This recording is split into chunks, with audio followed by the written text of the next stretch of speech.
नमस्कार दोस्तों, मैं दामोदर शर्मा जीके भी दामोदर सिंह सर चैनल पर आपका हार्दिक स्वागत करता हूं। दोस्तों, आज भारत के भौतिक प्रदेश की चर्चा करेंगे। टॉपिक अच्छा है, इम्पोर्टेंट है, आप ध्यान से समझना। भौतिक प्रदेश में यूँ बताया जाता है दोस्तों कि देश का धरातल एक सा धरातल नहीं है। कहीं पर पर्वत है, कहीं पर मैदान है, कहीं पर पठार है। तो इसलिए अलग अलग धरातल होने के कारण जलवायु इस देश को प्रभावित करती है, हर वर्ष करती है। अलग अलग क्षेत्रों में अलग अलग प्रकार की जलवायु पाई जाती है। कोपेन का जो वर्गीकरण आप पढ़ोगे जलवायु, उससे पहले जो वैज्ञानिक, भारत के वैज्ञानिक है, वो बताते हैं कि जो विश्व में जो जलवायु पाई जाती है वो भारत में पाई जाती है, क्योंकि भारत का धरातल एक सा नहीं है। एक सा नहीं होने के कारण जलवायु प्रभावित करती है। मतलब आप ये समझना, जलवायु सीधे तौर पर धरातल को प्रभावित करती है, और धरातल को प्रत्यक्ष तौर पर करती है, अप्रत्यक्ष तौर पर मानव को करती है। दोस्तों, बताया जाएगा भारत में, इसी भारत के 32,87,263 वर्ग किलोमीटर क्षेत्रफल में बताया जाता है कि देश के लगभग 29% भाग पर तो आपको मिलेंगे पर्वत, 28% भाग पर आपको मिलेंगे पठार, और 43% भाग पर आपको मिलेंगे मैदान। मैदान में दोस्तों मरुस्थल भी शामिल है, थार का मरुस्थल वो भी शामिल है मैदान। मतलब देश के 29 पर पर्वत है, 28 पर पठार है, और 43 पर आपको मैदान है। बताया जाता है कि धरातल की बनावट के आधार पर, ध्यान देना, बात को समझना, धरातल के आधार पर देश को 4 भागों में बांटा जाता है। मुख्यतः कितने भागों में बांटा गया? 4 भागों में बांटा गया। कौन कौन से? उत्तर का पर्वतीय प्रदेश, दूसरा उत्तर का विशाल मैदान,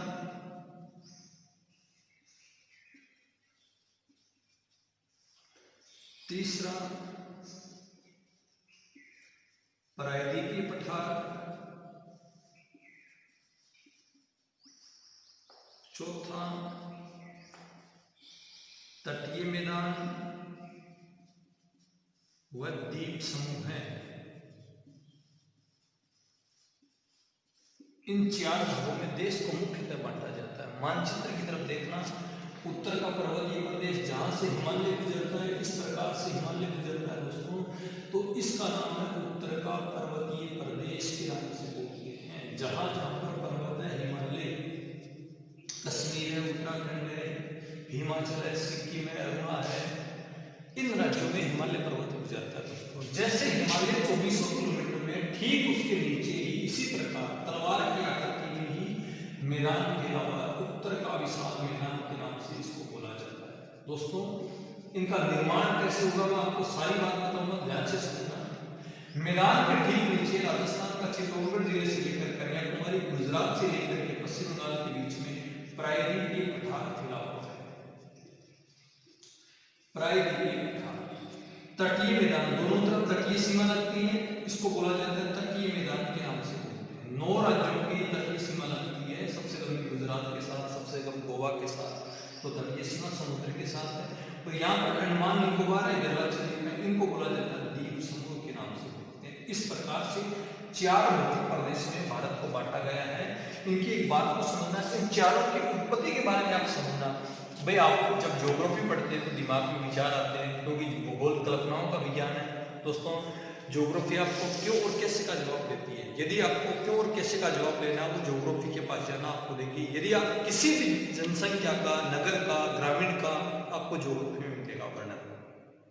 मित्रों, ध्यान देना, जब हमारी पृथ्वी सूर्य से अलग होती है, जब पृथ्वी की उत्पत्ति समझोगे तो बिग बैंग थ्योरी को समझना। जब मैं विश्व ज्योग्राफी पढ़ाऊं तो आप समझना बिग बैंग थ्योरी एलिमेंट्री की है। उसमें अपन ब्रह्मांड की उत्पत्ति पढ़ेंगे कि ब्रह्मांड का निर्माण किस प्रकार से होता है, पृथ्वी हमारी किस प्रकार से बनी थी, पृथ्वी पर मानव कैसे आया था। भाई, ऐसे तो नहीं सीधा का सीधा मानव आ गया, भगवान ने एक महिला को और एक आदमी को नीचे गिर दिया और बाद में जनसंख्या बढ़ गई, ऐसे नहीं हो सकता कभी भी। आप डार्विन का सिद्धांत पढ़ना, किस प्रकार से मानव का जन्म हुआ। कमेंट में बताना कि ज्ञानी मानव होमो सेपियंस का जन्म किस महाद्वीप में हुआ था दोस्तों। तो आप बात को समझना, इनकी उत्पत्ति के बारे में आप ये समझना। हमारी पृथ्वी है, पृथ्वी क्रम के अनुसार तो तीसरा बड़ा ग्रह है, बुध, शुक्र के बाद पृथ्वी है। आकार में पांचवा बड़ा ग्रह है। इस पृथ्वी के दो भाग है। पृथ्वी के 70.8% भाग पर पानी और 29.2% भाग पर है स्थल। दोस्तों, पानी को 5 भागों में बांटा गया, स्थल को 7 भागों में। मतलब महाद्वीप कितने हैं? 7 हैं। महासागर कितने हैं? 5 महासागर हैं। ये 5 महासागर और 7 महाद्वीप हैं। इनकी उत्पत्ति के बारे में एक थ्योरी आती है, वो आपको समझनी जरूरी है। यदि आप ज्योग्राफी पढ़ते हैं तो महाद्वीपीय विस्थापन सिद्धांत अल्फ्रेड वेगनर का है, उसको समझना पड़ेगा। उसके बिना इनकी उत्पत्ति के बारे में आपको चर्चा नहीं मिलेगी। दोस्तों, ये महासागर और महाद्वीपों की उत्पत्ति किस काल में कैसे होती है, एक बार सिद्धांत को समझोगे तो आपको समझ में आएगी। दोस्तों, एक बार इसको देखिएगा दोबारा कि हमारे भारत के 29% भाग पर पर्वत है, 28 पर पठार है, 43 पर मैदान है, मैदान में भूस्थल भी शामिल होते हैं। आप धरातल के आधार पर भारत को कितने भागों में बांटा गया? 4 भागों में बांटा गया। इनमें पूछेगा सबसे प्राचीन कौन सा है? प्रायद्वीपीय पठार है। सबसे बड़ा कौन सा है? प्रायद्वीपीय पठार सबसे बड़ा है। ये गोंडवाना लेने का अवशेष है। तो दोस्तों, ये प्राचीन भी है और बड़ा भी है, लगभग 16 लाख वर्ग किलोमीटर में फैला हुआ है। तो इनकी बातों को समझना, एक बार इसका स्क्रीनशॉट लेना, आगे चर्चा करते हैं। महाद्वीपीय विस्थापन सिद्धांत को पढ़ते हैं। दोस्तों, देखना, महाद्वीपीय विस्थापन सिद्धांत को समझना। महाद्वीपीय विस्थापन सिद्धांत वेगनर ने दिया था, जर्मन विद्वान वेगनर ने 1912 में दिया था सिद्धांत वेगनर। इसको 1914 में जाकर इसको 1914 में प्रकाशित होता है उसकी पुस्तक महाद्वीप और महासागरों की उत्पत्ति, और 1920 में जाकर इस सिद्धांत को मान्यता मिली है। महाद्वीपीय विस्थापन सिद्धांत वेगनर ने 1912 में दिया। इन महाद्वीप और महासागरों की उत्पत्ति के बारे में बताया जाता है। ध्यान देना, एशिया महाद्वीप, यूरोप महाद्वीप है, अफ्रीका महाद्वीप है, दक्षिणी अमेरिका, उत्तरी अमेरिका, प्रशांत महासागर, आर्कटिक महासागर, अर्ध महासागर, हिंद महासागर, ये ऑस्ट्रेलिया है। यहाँ पर न्यूजीलैंड है, यहाँ पर जापान द्वीप है, होकंडो होन्शु उसके, फिलीपींस द्वीप है, वो उसके द्वीप पड़ते हैं। ओशिनिया द्वीप बोला जाता है यहाँ पर प्रशांत महासागर है।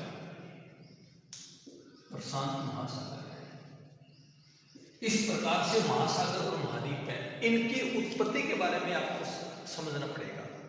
वेगनर एक जलवायु वैज्ञानिक थे। दोस्तों, जलवायु वैज्ञानिक ने ये बात भूगर्भीय हलचल के बारे में बताया था कि महाद्वीप और महासागरों की उत्पत्ति किस प्रकार से होती है। वेगनर ने क्या किया?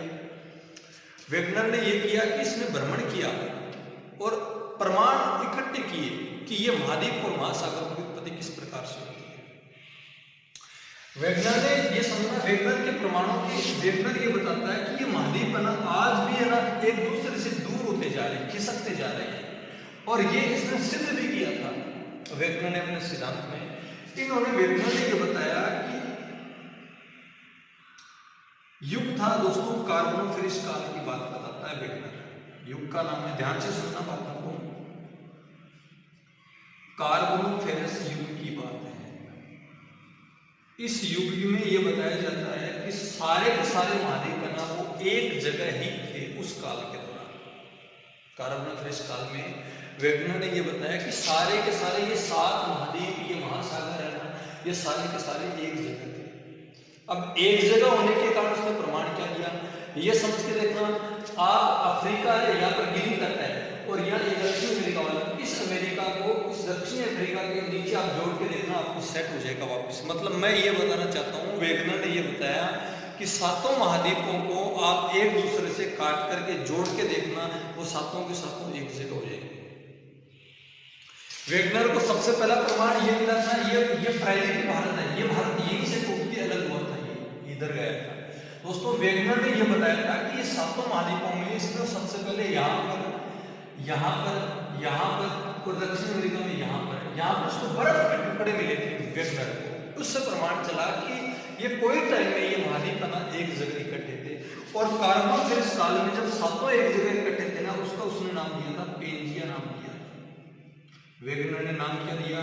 पेंजिया नाम दिया। अब वेगनर ने ये बताया इस पेंजिया के चारों तरफ पानी था।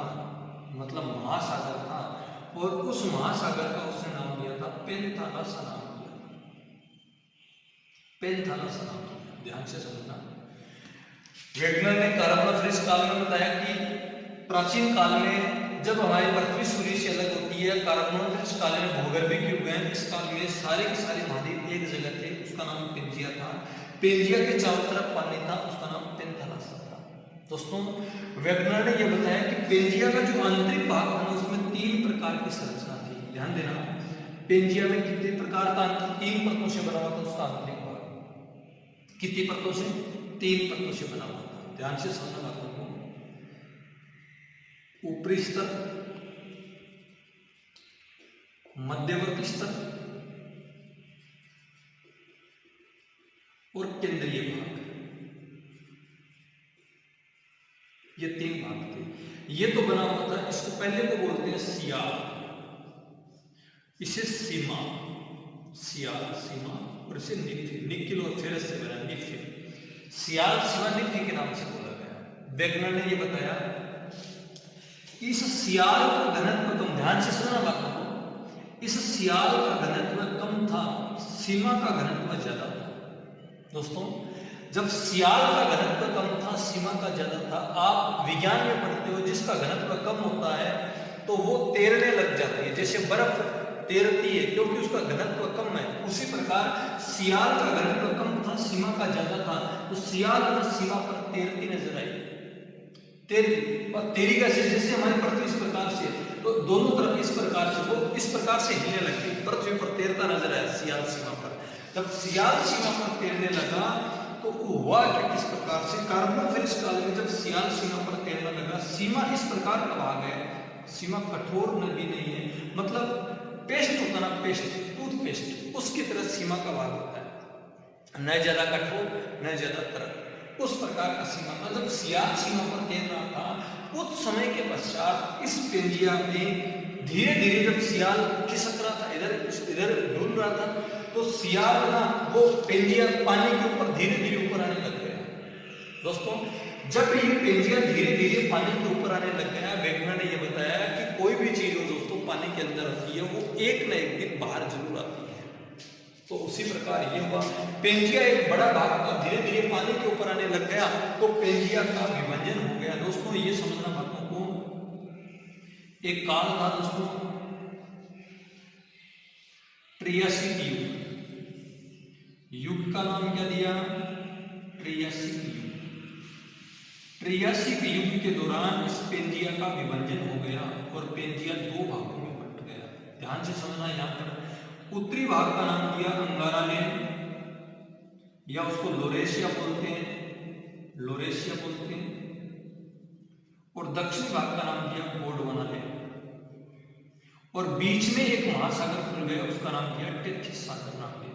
दोस्तों जो पानी बाहर था, जब बीच में दरार आई तो पानी के अंदर बीच में आ गई, उसका नाम दे दिया टेथिस सागर दे दिया। मतलब अंगारा लैंड, गोंडवाना लैंड, बीच में टेथिस सागर। अब यहाँ से आपको बात को समझनी है, कुछ महाद्वीप को गोंडवाना, जैसे उत्तरी अमेरिका, एशिया, एशिया यूरोप, ये तो अंगारा लैंड के अवशेष है।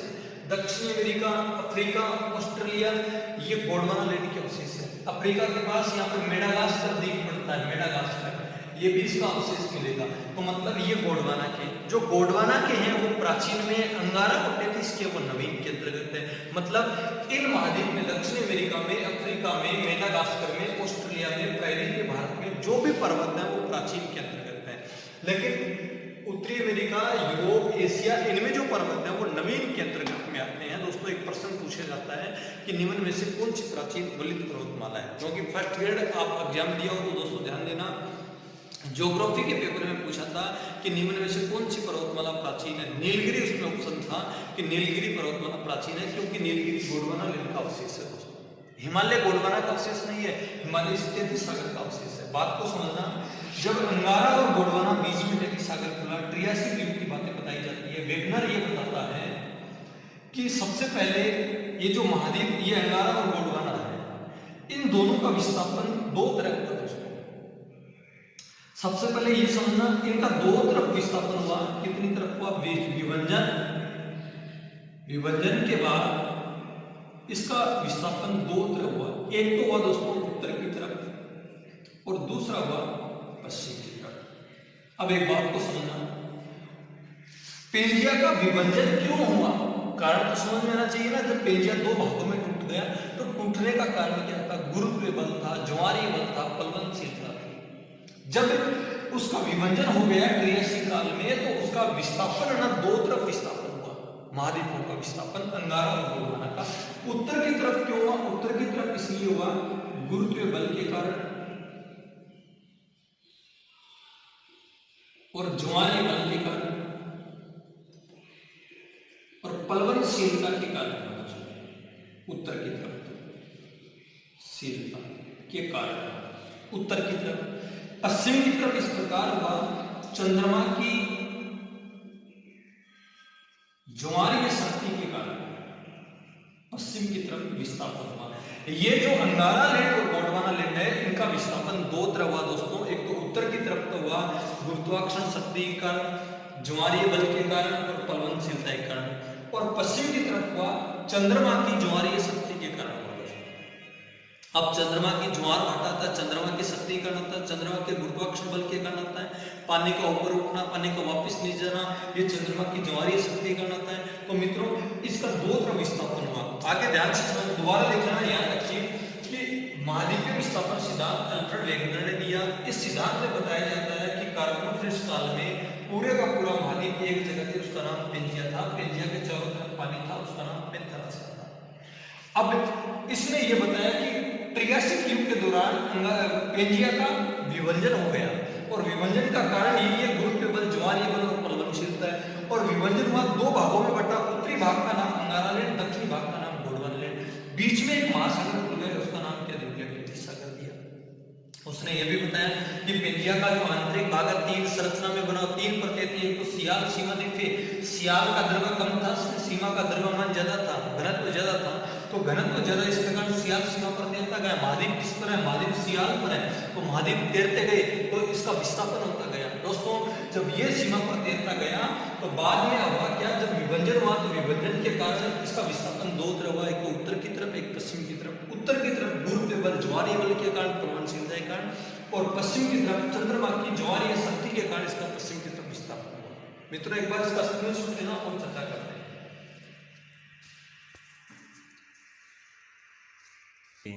दोस्तों जब त्रियासिक युग में पेंजिया का विभजन हो जाता है, अंगारा लैंड और गोंडवाना बीच में केंद्रीय सागर बन जाता है। मतलब कार्बोनिफेरस काल के ये 6.5 करोड़ साल बाद की बात हो जाता है, 6.5 करोड़ साल के बाद।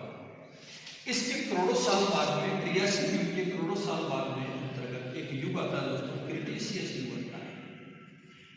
युग का नाम क्या होता है, क्रिटेशियस युग। अब यहां से बात को सुनना, क्रिटेशियस युग के दौरान क्या होता है, सबसे पहले महाद्वीपों का अंगारा लैंड का विस्थापन होना शुरू हो जाता है। सबसे पहले ये उत्तर की तरफ विस्थापन हो जाता है, बाद में गोंडवाना लैंड का विभाजन होता है। ध्यान देना, बीच में कैची सागर था। सबसे पहले दोस्तों अंगारा लैंड का विस्थापन होता है क्रिटेशियस युग के दौरान, और अंगारा लैंड का जब विभाजन होता है इससे बनती है उत्तरी अमेरिका बनती है, उत्तरी अमेरिका बनती है, इससे यूरोप बनता है और एशिया बन जाता है। जब जुरेसिक का क्रिटेशियस युग में गोंडवाना का विभाजन हुआ, इससे दक्षिणी अमेरिका बनती है। ध्यान देना, दक्षिणी अमेरिका, अफ्रीका, मेडागास्कर, प्रायद्वीपीय भारत,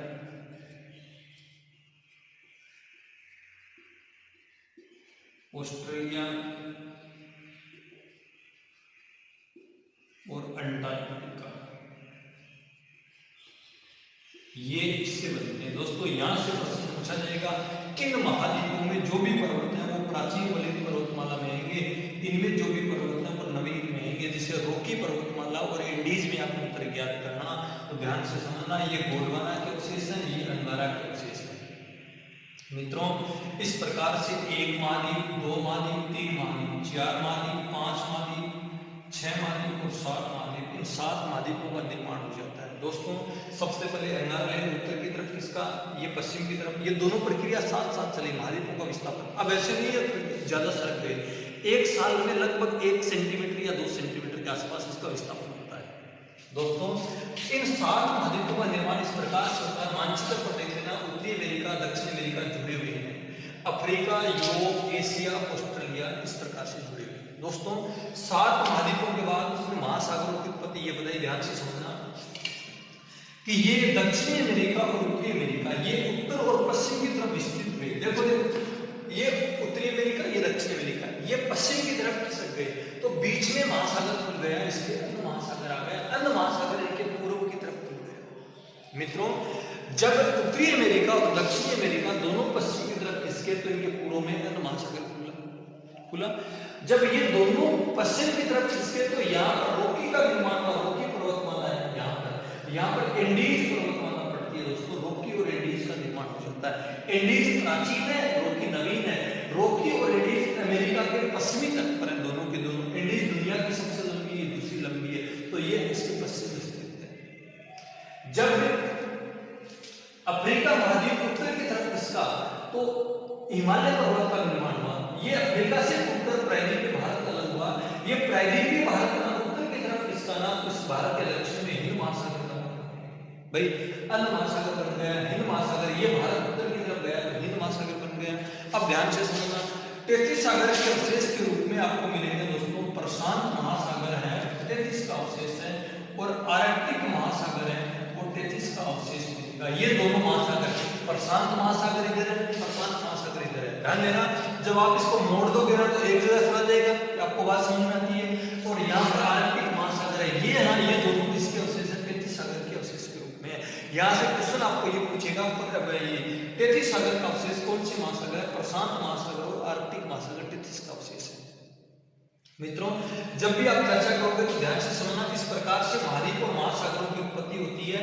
अब एक बात वेगुलर ने ये भी बताई कि ये जो द्वीप है ना, द्वीप के चार, ये इनका निर्माण किस प्रकार से होता है। देखा, ध्यान देना, द्वीपों का निर्माण, महाद्वीपों के पूर्वी तट पर द्वीपों का निर्माण होता है। क्यों होता है, यहाँ पर वेस्ट इंडीज द्वीप है, हैती है, हवाई है, क्यूबा है, यहाँ पर जापान के द्वीप है, फिलीपींस द्वीप है, ओशिनिया द्वीप है, इनका निर्माण किस प्रकार से होता है। यहाँ इंडोनेशिया के द्वीप पूर्वी तटों पर क्यों होता है। देखो हमारी पृथ्वी पश्चिम से पूर्व की ओर चक्कर काटती है, और पृथ्वी जब पश्चिम से पूर्व की ओर चक्कर काटती है और महाद्वीप सियाल टिके हुए हैं।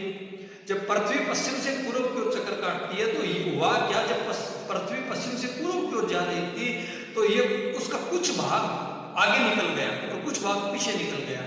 जैसे अपन गाड़ी में बैठे हैं, अचानक ब्रेक लगाते हैं, अचानक ब्रेक लगता है तो अपना सिर है वो आगे की तरफ जाता है, बाद में अपन उसके हिसाब से चलते हैं। उसी प्रकार ही वहां पे हुआ था।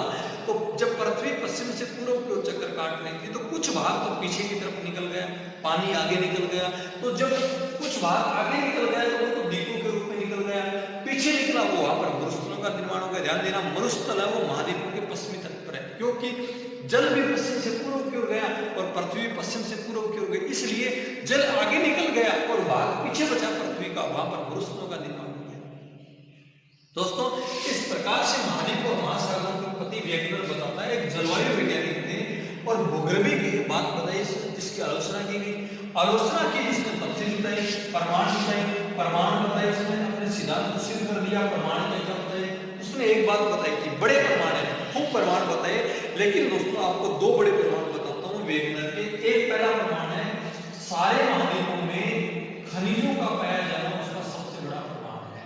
किसका पाया जाना, खनिजों का पाया जाना उसका सबसे बड़ा परमाणु है। भाई चांदी है, ऑस्ट्रेलिया में पाई जाती है, चांदी भारत में पाई जाती है, चांदी अफ्रीका में है, चांदी दक्षिण अमेरिका में, चांदी उत्तरी अमेरिका में, चांदी कनाडा में है, चांदी रूस में भी है। यहाँ पर दोस्तों देखना आर्कटिक महासागर है, यहाँ पर प्रशांत महासागर पड़ता है। दोस्तों यहाँ पर जब खनिज एक जगह पाए जाते हैं तो सारे महाद्वीपों में बताया कि ये कहीं न कहीं किसी समय ये एक जगह इकट्ठे थे। दोस्तों दूसरा प्रमाण उन्होंने बताया कि सारे महाद्वीपों की भूगर्भिक बनावट,